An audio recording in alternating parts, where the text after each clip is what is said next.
Hello guys, क्या आपको भी कन्फ्यूज़न होती है कि आप अपना एचआरए कैसे कैलकुलेट करें और कितना एग्जामिशन ले सकते हैं? तो आज की वीडियो इसी के लिए है। तो hello guys, welcome to my YouTube channel. तो आज का जो टॉपिक है हाउस रेंटल अलाउंस। अगर आप सैलरीड पर्सन हैं तो आपने ज़रूर सुना होगा, और आपकी जो सैलरी स्लिप बनती है उसमें भी एचआरए ज़रूर मेंशन होता है। बट क्या हम सारा एग्जामिशन ले सकते हैं? स्टेट वाइज होता है, तो कई सारी कन्फ्यूजन्स होंगी। तो आज वो सारी की सारी क्लियर होगी। तो एचआरए जो होता है एक रेंट अलाउंस है। जब भी आप कहीं कोई भी प्राइवेट जॉब करते हैं या गवर्नमेंट जॉब करते हैं या किसी भी केस में आपको एचआरए अलॉट हो रहा है, मेन उनके लिए होता है जो सैलरी अर्न कर रहे हैं, सैलरी अर्न पर्सन है, वो लोग के लिए मैक्सिमम टाइम होता है। तो जब वो रेंट पे करते हैं तो क्योंकि वो आपकी इनकम का नहीं है, वो आपके खर्चे हैं, तो एक अलग से आपको डिडक्शन दिया जाता है जो आपकी टैक्सेबल इनकम को कम करता है। तो अब इसमें कई सारी कन्फ्यूज़न होती है, बिल्कुल सही बात है। सिटीज़ वाइज भी urban, rural, metro city, non metro city पे ये डिपेंड करता है, थोड़ा बहुत फ़र्क होता है। तो सबसे पहले तो हम देखेंगे जो house rent allowances commonly referred as HRA, इसको हम क्या बोलते हैं? तो इसको नॉर्मली जो है हम एचआरए बोलते हैं। ठीक है। जो पर्सनल फाइनेंसेस और एम्प्लॉयर्स जो होते हैं, एम्प्लॉय को जो है वो बेनिफिट दिया जाता है। नेक्स्ट है ये एक अलाउंसेस होता है जो एम्प्लॉयर अपने एम्प्लॉय को देता है। मीन्स जहाँ आप वर्क करते हैं तो आप जिसके अंडर में जो कंपनी आपको पे कर रही है वो एम्प्लॉयर हुई, तो वो आपको जो है ये बेनिफिट देती है। तो ये आपके कहाँ पे होता है? फॉर्म 16 होता है, उसमें आपका मेंशन होगा। अब अगर फॉर्म 16 जो है वो आपको आपका एम्प्लॉयर ही देगा। दूसरी चीज़ आप अपने 26 एएस में भी देख सकते हैं कि आपका कितना रिडक्शन हुआ है, तो वहाँ भी चीज़ें कई बार शो हो जाती है। बट हाँ, आपको फॉर्म 16 ज़रूर देखना है। और अगर आपको फॉर्म 16 चेक करना नहीं आता है तो सिंपली बता दो, आपके इनकम टैक्स पोर्टल पे ही दिखेगा। बट फिर भी अगर आपको प्रॉब्लम है तो आप नीचे कमेंट बॉक्स में लिखिए, उसके लिए भी ज़रूर आपकी जो है नेक्स्ट कंटेंट जो उसी पे बना दिया जाएगा। नेक्स्ट है employees must acquaint themselves with regulations of governing HRA, tax exemption, maintain documentation substantial their claims. अब क्या है, आपने क्लेम तो ले लिया, बट आपकी ये रिस्पॉन्सिबिलिटी बनती है कि आपको प्रॉपर डॉक्यूमेंट संभाल के रखने होते हैं। उसके बारे में भी डिस्कशन करेंगे। जैसे कि आप कहीं पे रेंट पे ले रहे हैं, रेंटल अलाउंस अगर आप क्लेम कर रहे हैं तो आपको रेंट एग्रीमेंट प्रॉपर रखना है, रेंट रिसिप्ट रखिए, अपने लैंडलॉर्ड को बोलिए कि वो आपको रिसिप्ट दे, और हाँ, आप उनके बैंक में ट्रांजेक्शन कीजिए। तो इस तरह से क्या होगा, इन फ्यूचर जो आपसे कभी भी डॉक्यूमेंट्स अगर मांगे जाते हैं तो वो आप प्रोड्यूस कर पाएंगे ईजिली।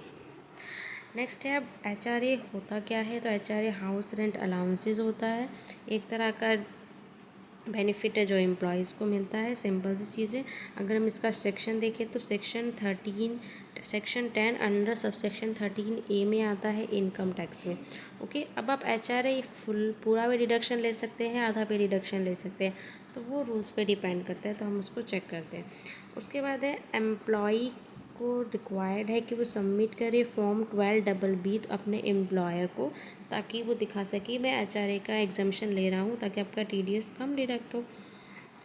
उसके बाद है the self employed employees can also claim tax exemption rent under pen ATGG के अंदर भी जो है आप अपना क्लेम ले सकते हैं। उसके बाद है एलिजिबल क्राइटेरिया क्या होता है?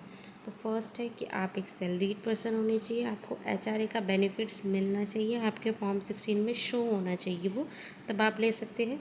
दूसरी बात, सेम वही बात, आपका जो एचआरए आपके सैलरी पैकेज में शो होना चाहिए, जो आपको फॉर्म 16 मिलता है या जो सैलरी स्लिप होती है उसमें आपका शो होना चाहिए एचआरए, तभी आप ले सकते हैं, क्योंकि आपको फॉर्म 16 अपने संभाल के रखने होंगे फ्यूचर पर्पज़ के लिए भी।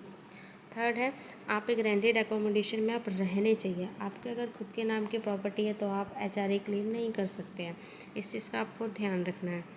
तो उसके बाद है एम्प्लॉयर को आपको इन्फॉर्म करना है कि ठीक है आप रेंट पे कर रहे हैं, नहीं तो वो आपकी एक टैक्सेबल इनकम मानी जाएगी और उस पर आपका टीडीएस डिडक्ट हो जाएगा। सबसे पहले तो कंपनी डिडक्ट कर लेगी और उसके बाद फिर आपको वो रिटर्न भी नहीं मिलेगा। नेक्स्ट है, अगर आपका एनुअल रेंट 1 लाख से ऊपर जाता है तो आपको आपके लैंडलॉर्ड का पैन कार्ड आपके एम्प्लॉयर को सबमिट करना होगा, तो इस चीज़ का आपको ध्यान रखना है।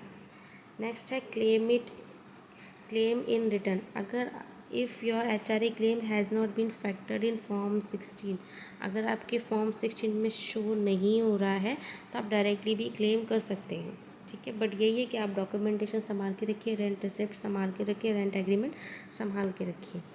उसके बाद है हाउस रेंट अलाउंस। अब आप कैसा ले सकते हैं, किसके अंडर में ले सकते हैं, कितना ले सकते हैं, वो चीज़ें क्लियर होंगी। Salary, basic salary plus DA। जो HRA टैक्स एग्जेम्पशन में हम 4 कंपोनेंट का यूज़ करते हैं। सैलरी में आपका बेसिक सैलरी और DA इंक्लूड होता है। सैलरी का HRA कितना पार्ट है सैलरी का, कितना आप रेंट पे कर रहे हैं, और लोकेशन। इन चारों चीज़ों का ध्यान रखें अभी जो हम HRA कैलकुलेट करेंगे कितना एग्जेम्पशन लिया जा सकता है। उसके बाद है, अब देखिए example, the exemption of HRA benefit is minimum, the total amount of HRA, या तो पूरा लीजिए। 50% ऑफ सैलरी, सैलरी में आपका क्या होता है, बेसिक सैलरी और DA सिर्फ इंक्लूड होता है। If living in metro cities 40% of non metro cities, ठीक है। अगर आप मेट्रो सिटीज़ में रह रहे तब तो आपका जो है 50% लगेगा, नॉन मेट्रो में है तो आपका 40% लगेगा। उसके बाद है excess rent paid annually over 10% of annual salary. अगर आप एक्सेस रेंट पे करें, एक्सेस रेंट का मतलब होता है जितना, वो भी आपको क्लियर एग्जांपल के थ्रू एकदम क्लियर किया जाएगा। उसके बाद है, आप अपना जो HRA है एनुअली मंथली कैसे भी कैलकुलेट कर सकते हैं, डिपेंड करता है आपके ऊपर। मैं एग्जांपल लेती हूँ। कंसीडर करते हैं मिस्टर रोमा जिनकी मंथली सैलरी कितनी है, 30,000, जिसमें से उनको HRA मिलता है 14,000 मंथली का, बट वो रेंट पे करते हैं 16,000। ये हो गया एक्सेस वाला केस, जो यहाँ पे हमारा थर्ड था, एक्सेस रेंट पेड। तो मतलब कि 14,000 उनको HRA मिलता है, बट वो कितना पे करते हैं, 16,000 एक्स्ट्रा। तो अब टू अवेल HRA बेनिफिट, तो हम क्या करेंगे, ये हम यूज़ करेंगे। तो ये जो कैलकुलेशन है ये ओल्ड रिजीम के अंडर में है, इस बात का आपको ध्यान रखना है। अब देखिए एक्चुअल HRA कितना मिल रहा है, एक्चुअल HRA जो है उनको 14,000 इंटू 12, 1,68,000, ठीक है। 50% अगर हम सैलरी लेते हैं तो सैलरी कितनी है, बेसिक सैलरी प्लस DA। तो बेसिक सैलरी कितनी है इनकी, 30,000 सैलरी है, और DA उसी में मिला होगा। तो 50% कितना लेंगे, अगर हम 12 को 30,000 से मल्टीप्लाई करते तो 3,60,000 का हम 50% लेंगे, ठीक है। क्योंकि जो इनका जो है मेट्रो सिटी है, तो मेट्रो सिटी में जो कितना लिया जाता है, 50% लिया जाता है, ठीक है। तो यहाँ हमने 50% लिया, तो उनका एक्चुअल HRA है 1,68,000, 50% ऑफ सैलरी देखेंगे तो 1,80,000। अब ये केस है हमारा एक्सेस रेंट पेड का। तो यहाँ हम एक्सेस रेंट पेड के केस में क्या था कि 10% ऑफ एनुअल सैलरी। तो 10% ऑफ एनुअल सैलरी कितनी होगी, आपकी सैलरी जो इनकी होगी 3,60,000, 10% एनुअल सैलरी हो गई। तो क्या करेंगे, जो एक्सेस रेंट कितना, एक्सेस रेंट वो कितना पे कर रहे हैं, वो 16,000 पे कर रहे हैं। तो 16,000 इंटू 12 करेंगे तो 1,92,000 होता है। तो 1,92,000 में से हम 10% सैलरी का लेस कर देंगे, तो ये हो गया 1,56,000। अब हमारे पास 3 अमाउंट है। पहला HRA कितना रिसीव हो रहा है, 1,68,000। हमने 50% और बेसिक वाला रूल लगाया तो 1,80,000। एक्सेस रेंट क्योंकि ये पे कर रहे हैं तो इनमें तीसरी कैलकुलेशन भी होगी 1,56,000। तो यहाँ पे क्या था, एग्जेम्पशन लेगा कौन सा, इन तीनों में से कोई भी जो मिनिमम होता है। तो इनका मिनिमम कौन सा है, 1,56,000।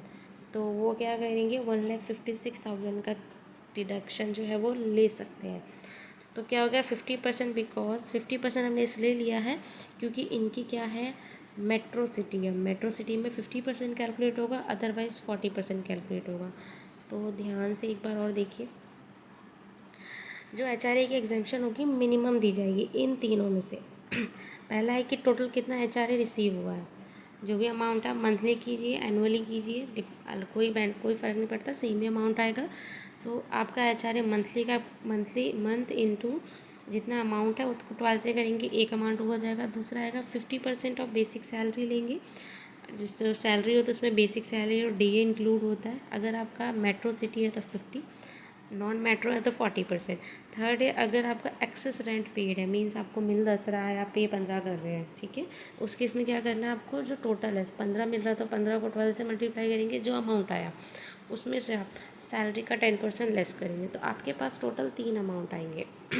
3 में से जो भी मिनिमम है उतना आप HRA क्लेम कर सकते हैं, ओके। तो अब की जो कैलकुलेशन जैसा कि बताया 1,50,000 करेंगे, 1,56,000 का जो है वो क्लेम ले सकता है। ठीक है, उसके बाद आप डॉक्यूमेंट्स क्या क्या रिक्वायर होंगे, मेन चीज़ है। ठीक है, तो डॉक्यूमेंट्स क्या रिक्वायर होंगे, रेंट रिसिप्ट चाहिए होंगी, रेंट रिसिप्ट चाहिए होगी। एसेंशियल होता है एविडेंस के लिए जो रेंट के आप रेंट पे कर रहे हैं या नहीं कर रहे हैं, इसके लिए। तो रेंट रिसिप्ट में आप लैंडलॉर्ड का नेम, एड्रेस, रेंट एग्रीमेंट रखिए, रेंट रिसिप्ट रखिए, पेमेंट आप अकाउंट में कीजिए, फ्यूचर के डॉक्यूमेंट्स के लिए वर्क आएगा। नेक्स्ट वही है रेंट एग्रीमेंट या डीड जो भी है। लैंडलॉर्ड का पैन कार्ड, अगर आप 1 लाख से ऊपर का HRA क्लेम कर रहे हैं तो। नेक्स्ट है डिक्लेरेशन ऑफ HRA, आप HRA का डिक्लेरेशन भी सबमिट करेंगे आप अपने एम्प्लॉयर को। फिफ्थ है यूटिलिटी बिल्स अगर आपको भी इलेक्ट्रिसिटी, वाटर, गैस बिल कुछ भी आ रहा है तो वो आप उसको भी संभाल के रखिए। नेक्स्ट है फिर भी कुछ क्वेश्चंस है तो कुछ क्वेश्चंस का आंसर्स यहाँ पे, फिर भी कुछ भी रह जाता है तो आप नीचे कमेंट बॉक्स में ज़रूर लिखिए। फर्स्ट है, can I claim the HRA exemption if I am living with my parents. आप क्लेम कर सकते हैं, तो उस केस में क्या करेंगे, आप जो रेंट है वो अपने पेरेंट्स को ही पे करेंगे। ठीक है, तो उस केस में आप रख सकते हैं। नेक्स्ट है, where do I claim HRA in ITR 1। HRA जो है, हाँ कहाँ पे आपको एक HRA का हेड मिलेगा, कौन सा, सेक्शन 10 में। अब जब आप ITR 1 फाइल करेंगे, क्योंकि आप सैलरीड है तो ITR 1 फाइल करेंगे तो सेक्शन 10 में जो है आप अपना HRA क्लेम कर सकते हैं। नेक्स्ट है rent agreement for claiming HRA exemption. Yes, ये रिक्वायर्ड है, आपको कहीं सबमिट नहीं करना, बट ठीक है आपको अपने पास रखना है कि इन फ्यूचर कभी भी मांगा जा सकता है आपसे। नेक्स्ट है क्वेश्चन 4 है कि आप अपना HRA का एग्जाम्पशन कैसे ले सकते हैं। तो एग्जाम्पशन क्लेम करने के लिए आपको इनकम टैक्स फाइल तो करना ही पड़ेगा, तभी आप क्लेम कर पाएंगे। Can I claim HRA if I have own house depending on various condition, HRA home loan deduction can be claim.